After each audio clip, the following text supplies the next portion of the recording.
Milton ஷேக் அப்துல்லா ஹாஜியார் அவங்களுடைய brothers இல்ல திருமண நிகழ்விற்கு வருகை புரிந்துள்ள அனைவரையும் நெஞ்சார மனமாற வரவேற்று என்னுடைய முதற்கண் சலாத்தை தங்கள் அனைவருடைய பதிலை எதிர்பார்த்தவனாக தெரிவித்துக் கொள்கிறேன்.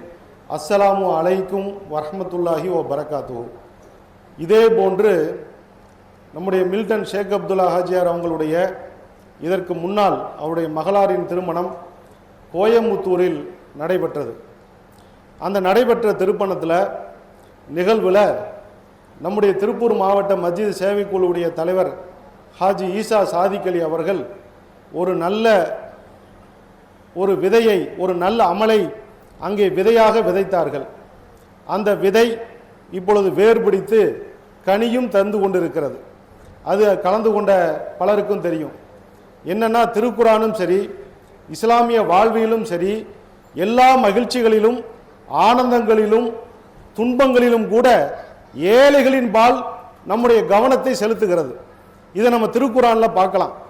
அதாவது அல் மாயிதா 5வது சூரா 89வது வசனத்தில் சத்தியத்தை முறித்து விட்டால் அதற்கான பரிகாரம் என்ன? ஒருத்தர் ஒரு சத்தியம் செஞ்சிட்டாரு, அந்த சத்தியத்தை முறிக்க வேண்டிய ஒரு நிலை வந்து விட்டது. இப்பொழுது அந்த சத்தியத்தை முறிக்கணும் அப்படின்னா அதற்கான பரிகாரம் என்ன? யா அல்லாஹ், நான் ஒரு சத்தியம் செஞ்சேன், அதை முறிச்சிட்டேன், என் பாவத்தை மன்னிப்பாயாக அப்படின்னு தௌபா செய்ய சொல்லல. அதற்கு பதிலாக அல்லாஹ் என்ன சொல்றான்னா, ஒன்று நீங்கள் 10 ஏழைகளுக்கு உணவு கொடுங்கள், அல்லது நீங்கள் 10 ஏழைகளுக்கு ஆடை அணிவீங்கள். அதுவும் முடியல அப்படின்னா, உங்களால முடியலனா ஒரு 3 நோன்பு வச்சுக்கங்க. அப்ப ஒரு குற்றத்திற்கு பரிகாரமாக கூட ஏழைகளின் பக்கமாக கவனம் செலுத்த சொல்லுகிறது திருக்குரான். அதே மாதிரி ஆனந்தமான நாள் 30 நாள் நோன்பு பிடிச்சு ஈது அன்னைக்கு நம்ம எல்லாரும் சந்தோஷமா இருப்போம். ஒருத்தர் ஆற தழுவி நம்முடைய வாழ்த்துக்களை தெரிவித்துக் கொண்டிருப்போம். நம்முடைய வீடுகளில் சுவையான உணவு தயாராகி கொண்டிருக்கும். அந்த நிலைமையில், ஆனந்தமான நிலைமையில் நம்முடைய கவனத்திற்கு அல்லாஹு தாலா ஏழைகளை கொண்டு வருகிறான். ஃபித்ராவை கொடுக்கணும். எப்போ கொடுக்கணும்? தொழுகிறதுக்கு முன்னாடியே கொண்டு போய் உங்கள் வீடுகளில் சமைக்கிற உணவை போலவே அங்குள்ள எல்லா வீடுகளிலும் அந்த உணவு சமைக்கப்பட வேண்டும் என்றால் நீங்கள் ஃபித்ராவை கொடுத்து விட்டு தொழுக வாருங்கள். அப்பொழுதுதான் உங்களுக்கு ஈது என்று கவனம் அங்கே செலுத்தப்படுகிறது. பக்ரீத் திருநாளா, அதுவும் ஒரு ஆனந்தமான நமக்கு ஒரு நாளாக இருக்கும் பொழுது கூட அந்த நாளிலும் நம்முடைய கவனம் ஏழை எளியோர்கள் மீது ஆட்டிறைச்சியை உறவுக்காரர்களுக்கு கொடுத்துவிட்டு அதன் பிறகு அந்த நாளை கொண்டாடுங்கள். இப்படி அல்லாஹ் சுப்ஹானஹு தஆலா எல்லா வகையிலுமே, எல்லா நிலைகளிலுமே ஏழைகளின் பக்கமாகவே கவனம் செலுத்த சொல்கிறான். நோன்பை விட்டுட்டீங்க, ஒரு நோன்பை விட்டாச்சு, அதுக்கு என்ன தௌபா, என்ன பரிகாரம்? அது ஒரு ஏழைக்கு நீங்க உணவு கொடுக்கணும். நோன்பு வைக்க முடியலன்னா ஒரு ஏழைக்காவது உணவு கொடுக்கணும். இப்படியே சொல்லிட்டு வரும் பொழுது இப்ப இந்த திருமணத்துல ஒரு ஆனந்தமான நேரம், மகிழ்ச்சியான நேரம். இந்த நேரத்தில் கூட, இந்த மேடையில் கூட எங்கோ ஒரு மூலையில இருக்கக்கூடிய ஒரு ஏழை பெண்மணியை பற்றி கவலைப்படுகிற ஒரு நிகழ்வு தான் இந்த நிகழ்வு. இவ்வளவு பெரிய ஆனந்தம் தான், சந்தோஷம் தான், மகிழ்ச்சி தான். எல்லாரும் நம்ம சந்திச்சோம்னா கூட இந்த நேரத்திலும் திருக்குரான் காட்டிய வழியிலே, பெருமானார் நபிகள் நாயகம் ஸல்லல்லாஹு அலைஹி வஸல்லம் அவர்கள் காட்டிய வழியில் ஒரு ஆனந்தமான இந்த சூழலில் கூட ஏதோ ஒரு ஏழையை பற்றி நினைவுபடுத்தக்கூடிய, உதவி செய்யக்கூடிய ஒரு நிகழ்வை தான் நம்ம ஈசா சாதிக் ஹாஜியார் அவர்கள் அன்று விதைத்தது இன்று அறுவடை செய்யப்படுகிறது. என்ன நிகழ்வு அப்படின்னா, இப்பொழுது நம்முடைய மில்டன் ஷேக் அப்துல்லா ஹாஜியாருடைய அந்த சகோதரர்கள் சார்பாக ஒரு தொகை ஒன்று அவர்கள் வாழுகிற சார்ந்திருக்கிற அமர்ஜோதி கார்டனில் அமைந்துள்ள தக்குவா மஸ்ஜித் சேவை குழுவுக்கு ஒரு நன்கொடை வழங்குகிறார்கள். அந்த நன்கொடையை அந்த தக்குவா மஸ்ஜித் சேவை குழுவினர் பெற்றுக்கொண்டு, அவர்கள் பொதுவாக மஸ்ஜித் சேவை குழுங்கிறது கேட்குறவங்களுக்கு கொடுக்கறதல்ல, தேடி போய் கொடுக்கறது.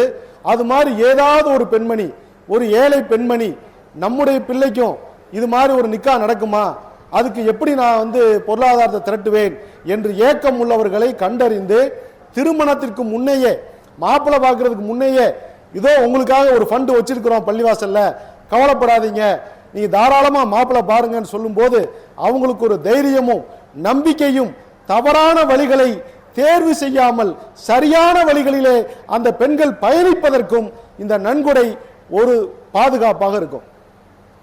ஆனால் நன்கொடை எப்படி கொடுப்போம்னா, அந்த பெண்ணை திருமணம் செய்கிற ஆணுக்கு மகராகத்தான் கொடுக்க போகிறோம். கண்ணியத்துக்குரியவர்களே, இந்த நிகழ்வு தான் இப்போ நடக்க போகுது. இந்த நிகழ்வு இன்னைக்கு ஒன்றல்ல, கடந்த வாரங்களில் நடைபெற்ற திருமணங்களில் எல்லாமே நடந்து கொண்டே வருகிறது. இது ஒரு கலாச்சாரமாக மாற வேண்டும். நம்ம ஊர்லாம் பார்த்தீங்கன்னா ஏதாச்சும் ஒரு விசேஷம்னா உப்பு மஞ்சத்தூள் எழுதுவாங்க. தமிழ்நாட்டு பழக்கம். ஒரு மளிகை ஜாமான லிஸ்ட்டு, விசேஷம்னா உப்பு மஞ்சத்தூள். இப்போ உப்புக்கு முன்னாடி ஒன்று எழுதணும். ஒரு திருமணம்னு சொன்னால் முதல்ல நம்ம குடும்பத்தின் சார்பா ஏதாவது ஒரு ஏழை பெண்ணுக்கு இந்த மஸ்ஜித் சேவை குழுவுக்கு எவ்வளோ நன்கொடை கொடுக்கலாம்னு எழுதிட்டு அதுக்கப்புறம் உப்பு மஞ்சத்தூள் எழுதுங்க. இன்ஷா அல்லாஹ் நாம் எல்லாரும் இவ்வளோ டிராவல் பண்ணி இங்கே வந்திருக்கிறது எதுக்காகனா மணமக்களுக்கு துவா செய்யறதுக்கு தான். ஆனால் இந்த தொகை இருக்கிறது அல்லவா, இது யாரோ ஒரு ஏழை பெண்ணுக்கு போகும் அல்லவா, அதுக்கு ஒரு நம்பிக்கை கொடுக்கும் அல்லவா. அந்த பெண்ணுடைய துவா இந்த மணமக்களை ஆரோக்கியத்தோடு செல்வ செழிப்போடு கொள்ளு பேரன் எள்ளு பேரன் எடுக்கும் வரை நல்ல முறையில் மன அமைதியோடு வாழ வைப்பதற்கு இந்த நன்கொடை உதவும். ஆகவே உங்களுடைய இல்ல திருமணங்களில் எல்லாம் திருமண மேடையிலேயே கொடுக்கணும். என்னங்க இது, வழக்கரம் செய்வதை இடக்கரம் தெரியக்கூடாது அல்லவா? அப்படி கொடுத்தா தானே நம்ம நாளை அரசுடைய நிழல்ல இருப்போம். கண்டிப்பாக சில தர்மங்களை நாம் ரகசியமாகவும் செய்யணும். ஆனால் அதே சமயத்தில் சில தர்மங்களை அது பிறரை ஆர்வமூட்டும் என்றிருந்தால், நம்முடைய உள்ளத்தில் பெருமை வராது என்றிருந்தால், அப்படிப்பட்ட தர்மங்களை வெளிப்படையாக செய்து அது மற்றவர்களை ஆர்வமூட்டவும் செய்யலாம். 2வது சூரா 271வது வசனம் அல் பக்ரா, நீங்கள் தான தர்மங்களை வெளிப்படையாக செய்யுங்கள், அதனால் பிறர்கள் ஆர்வமூட்டப்படுவார்கள். சில தர்மங்களை நீங்கள் ரகசியமாக செய்யுங்கள், அதனால் உங்களுடைய பாவங்கள் மறைக்கப்படும் என்ற அடிப்படையிலும் ஒரே ஒரு வாழ்த்து மட்டும் சொல்லிடுறேன். வாழ்த்து, திருமண வாழ்த்து இல்லை. அதாவது எல்லாரும் வாழ்த்துவாங்க, ஹஜ்ரத்மார்கள்லாம் வந்திருக்காங்க, நிறைய வாழ்த்து. பட் எனக்கு இந்த நேரத்தில் என்ன வாழ்த்து வருதுன்னா, அவங்க எப்படி வாழணும்னு நான் ஆசைப்படுறேன்னா, மில்டன் ஷேக் அப்துல்லா ஹாஜியாரும் அவங்க அண்ணன் தம்பியும் அக்கா தங்கச்சியும் எப்படி வாழ்றாங்களோ அப்படி வாழ்ந்துதான் போதும். ஏன்னா பலர்கிட்ட பேசியிருப்போம், நம்முடைய மனசு புண்படுற மாதிரி பேசிடுவாங்க. ஆனால் ஷேக் அப்துல்லா ஹாஜியார்ட்ட பேசுனீங்கன்னா மனது பண்பற்றும். அப்படிப்பட்ட அழகிய வார்த்தைகளை கொண்டோ ஒரு அன்பான உரையாடலை கொண்டோ அவர் தன்னுடைய சகோதரர்களை ஆதரித்து சகோதரிகளை ஆதரித்து ஒரு பொண்ணை கொடுக்கல, 2 பொண்ணையும் ஒரே குடும்பத்துக்கு கொடுக்குறாங்கன்னா அந்த உறவுகளை எந்த அளவு ஆதரிக்கிறார்கள் என்பதைத்தான் இங்க வந்திருக்கக்கூடிய அத்தனை பேர்களும். உறவுகளை ஆதரிக்கிறதுனா வெறும் விருந்தில மட்டுமல்ல பொருளாதாரத்திலும் தொழிலிலும் ஒரே மாதிரியாக வாழ வேண்டும் என்ற ஒரு அந்த சிந்தனையை, அந்த கப்பலை ஓட்டுகிற அந்த குடும்பத்தினரை பார்த்து நாம் எல்லாரும் ஒரு படிப்பினையும் இதில் பெற்றுக்கொள்ள வேண்டும் என்று கேட்டுக்கொண்டு, இப்பொழுது நம்முடைய ஷேக் அப்துல்லா ஹாஜியார் அவங்க டீலக்ஸ் முகமது இலியாஸ் ஹாஜியார் அவங்களுடைய கரங்களில் கொடுப்பாங்க. நம்முடைய தக்குவா மஸ்ஜித் சேவை குழுவின் தலைவர் பிளைவுட் கலீல் ஹாஜியார் அவங்க, முன்னாள் தலைவர் டாக்டர் நஜீர் சார், அதே மாதிரி அவருடைய அங்கத்தினர்கள் எல்லாரும் வாங்க. ஷைன் அக்பர் வாங்க, ஹாலித் பாய் வாங்க, எல்லாரும் வாங்க, மேடைக்கு வாங்க.